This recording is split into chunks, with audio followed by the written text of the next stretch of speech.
Nehemías. Nehemías servía vino. Fue su trabajo ante el rey Artajerjes junto a sus perros, del cual vemos una estatua aquí, en el palacio del rey en Persépolis. De hecho, se parece a mi perrita y luego la van a ver. Estando en medio de todo este lujo, él se ofreció para reconstruir los muros en Jerusalén. Nehemías vivió en Persa, lo cual lo pueden imaginar en este mapa del Medio Oriente. Queda a medio camino entre Israel e India, entre los mares el Caspio al norte y el Mar Rojo al sur.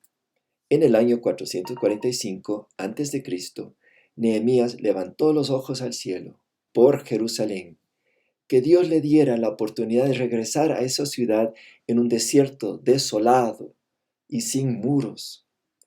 Él se preocupó no por sí mismo, sino por amar lo que Dios amó, por defender el honor de Dios.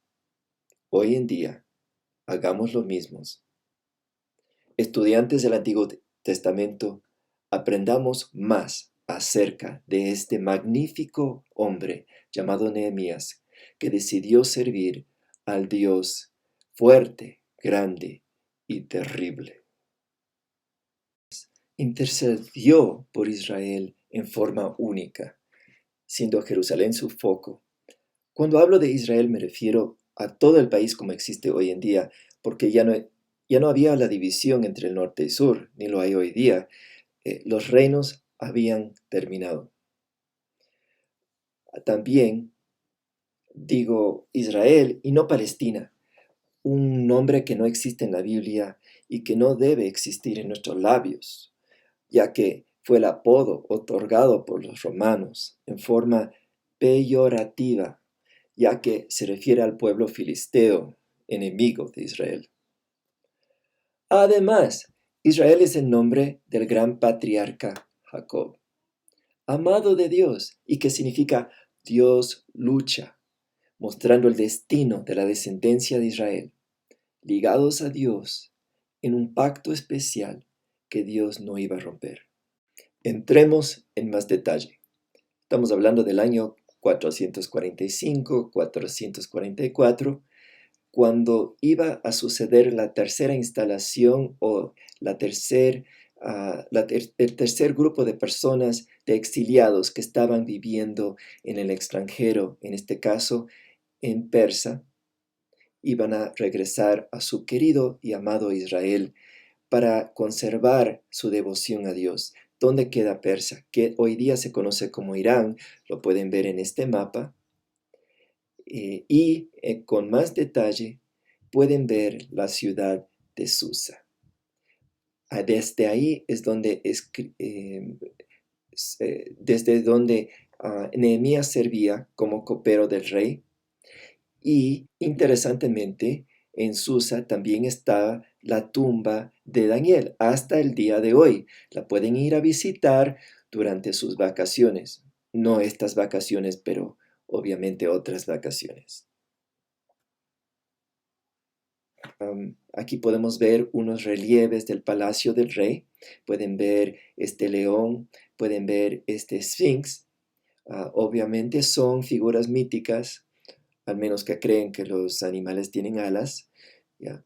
Y aquí pueden ver esta imagen de Persópolis, que es el palacio principal del rey Artajerjes. Lo fue hasta el momento en que fue quemado por Alejandro Grande, el Alejandro Magno, cuando vino a destruirlo con fuego, por lo severo que habían sido los persas con los griegos en el siglo anterior. Entonces, este fue quemado en el año 350 aproximadamente. Hasta ahora hemos visto 4 imperios: el imperio de Asiria, el imperio de Babilonia, el imperio de los persas y el imperio de los griegos. Ciro fue la figura principal entre los reyes de Persa. Primeramente vino Ciro, después Darío y después Artajerjes. Pero Ciro fue el principal porque él escuchó a la voz de Dios, para liberar a los cautivos, para que salgan de su cautiverio, para que regresen del exilio a su país amado, donde iban a crecer espiritualmente, fuera de la influencia de los países paganos. ¿Y cómo fue que Ciro escuchó? Porque a través del capítulo 45 de Isaías dice, Ciro, mi siervo. Y cuando él leyó eso y escuchó que él tenía que liberar a los cautivos, él fue conmovido de cabeza a pies. Es interesante el número 45 porque actualmente el presidente de Estados Unidos es el número 45. Y él también ha favorecido a los cristianos haciendo edictos a su favor, poniendo jueces que van a favorecer la vida en el vientre, que ora desde la Casa Blanca con Mike Pence y los otros cristianos que están ahí. Algo posiblemente jamás visto. Pero regresando a Ciro, después de que él hizo su edicto y 100 años habían pasado, todavía los muros de Jerusalén no se habían construido.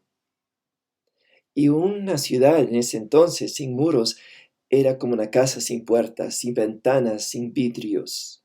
Ahora, ¿cómo buscó Nehemías el favor de Dios?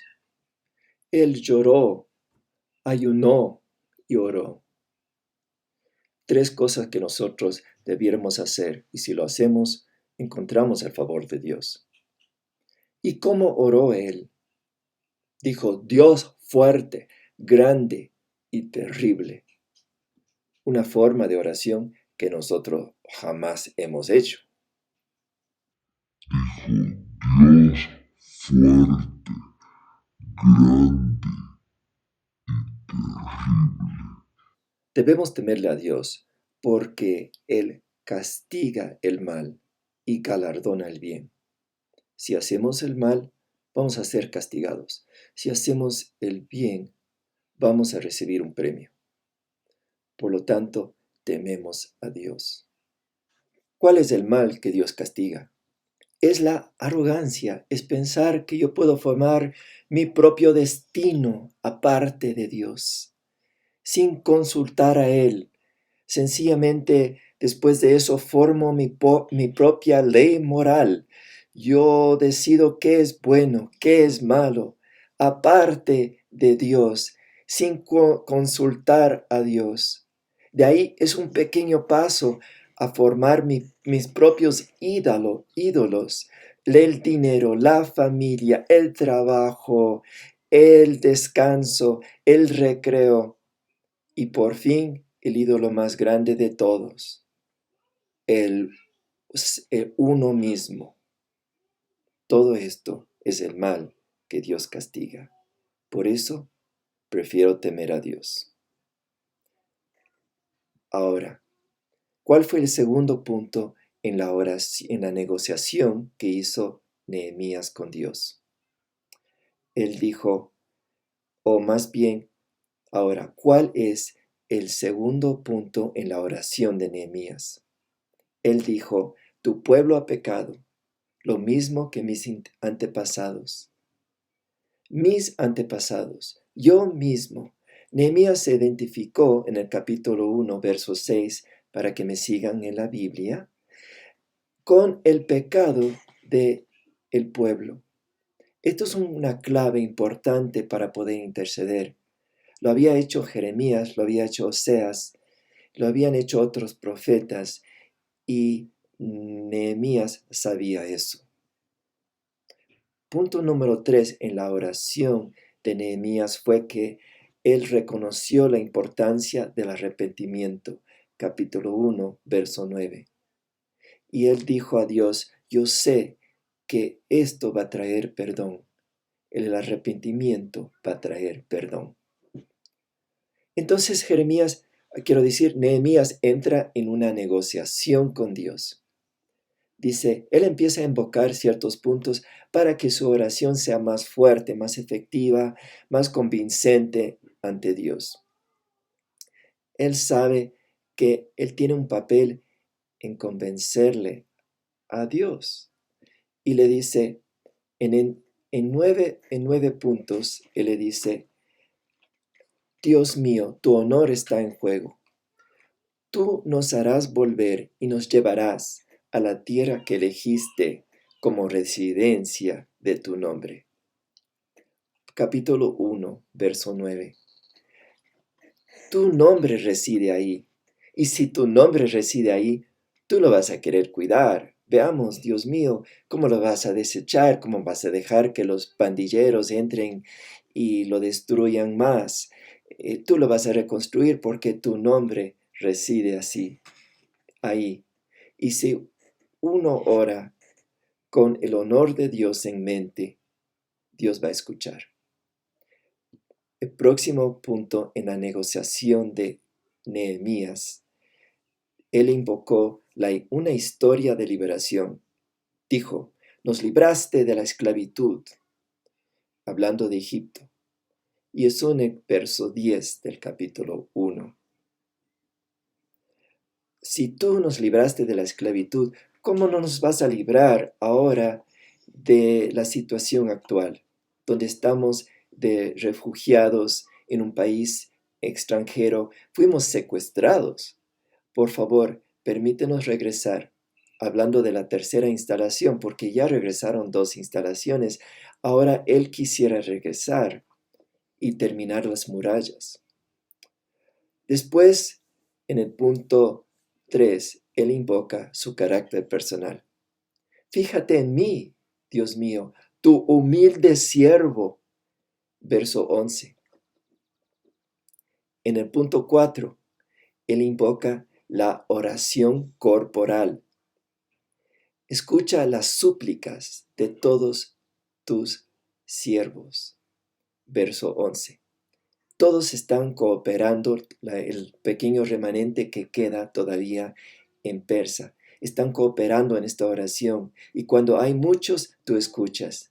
Jesús clarificó después, cuando hay 2, Dios escucha. Ahora vamos al punto número 5. Nehemías invoca la misericordia de Dios. Dice, eres un Dios clemente y misericordioso. Capítulo 9, verso 31. Es importante reconocer en la personalidad de Dios. Su preferencia hacia su pueblo es misericordia y no castigo. Habiendo tomado estos pasos, él ya está preparado para recibir la misericordia de Dios.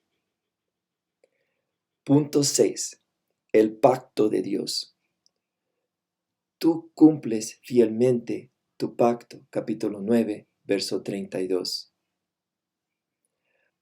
Bueno, se pudiera hablar largamente acerca del pacto, pero ya lo conocemos, ya lo hemos explicado, que es la obligación que Dios hizo hacia Abraham. Número 7, el sufrimiento de Nehemías. Él invoca su sufrimiento, dice a Dios, no tengas en poco todo el sufrimiento mío. Capítulo 9, verso 32.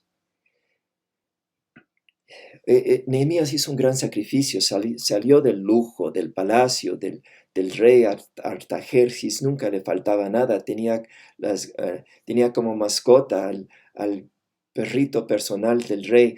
Tuvo que dejar eso, cruzar el desierto, llegar a un lugar desconocido que se llama antes Canaán, que ahora era Israel, que ahora estaba destruido, que tuvo que vivir y trabajar de noche y de día, que comer lo poco que había, ir a veces sacrificar su propia comida, sacrificar su salario para poder dedicarse a la reconstrucción de los muros. Toma en cuenta, Señor, mis sufrimientos.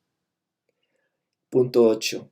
Él invoca un pacto personal de él hacia Dios. Dice, nosotros firmamos este compromiso. Él y sus amigos, él y los judíos que quedaban en la ciudad de Susa o en Persópolis.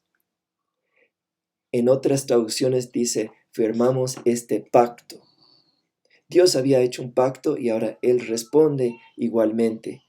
Dios hizo una promesa de cuidar, criar, separar para el bien a Israel.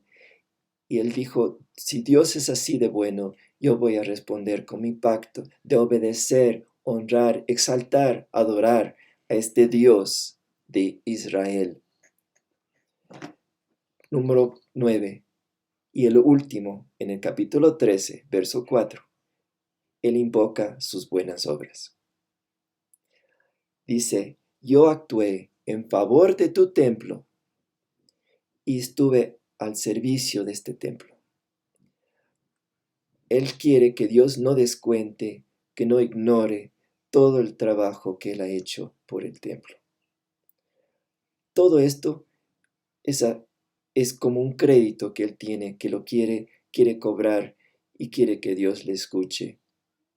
Y al final del libro, Él habla así con Dios. Seamos nosotros también así de sabios cuando nos aproximamos a Dios para invocar su nombre. Y así es como termina el libro de Nehemías. En victoria, porque uno aprende a orar. Y Nehemías tuvo éxito con Dios, consiguió todo lo que quiso. No aprendamos entonces a interceder por nuestro país, por Quito, por Ecuador, por la situación actual y por el futuro, por el avivamiento en las iglesias, no solo la nuestra, sino la de los vecinos, las de las casas que conocemos, de los vecinos donde vivimos, de las familias que ni siquiera aprecian el Evangelio. Nosotros tenemos que ponernos de rodillas con estos instrumentos que Dios nos facilita a través del profeta Jeremías. Gracias por su atención. Ahora, no se olviden de poner atención a los otros libros. Vamos a hablar acerca de Esdras, vamos a hablar acerca de los otros profetas que vinieron después del retorno, que son los últimos del Nuevo Testamento. Estarán pendientes.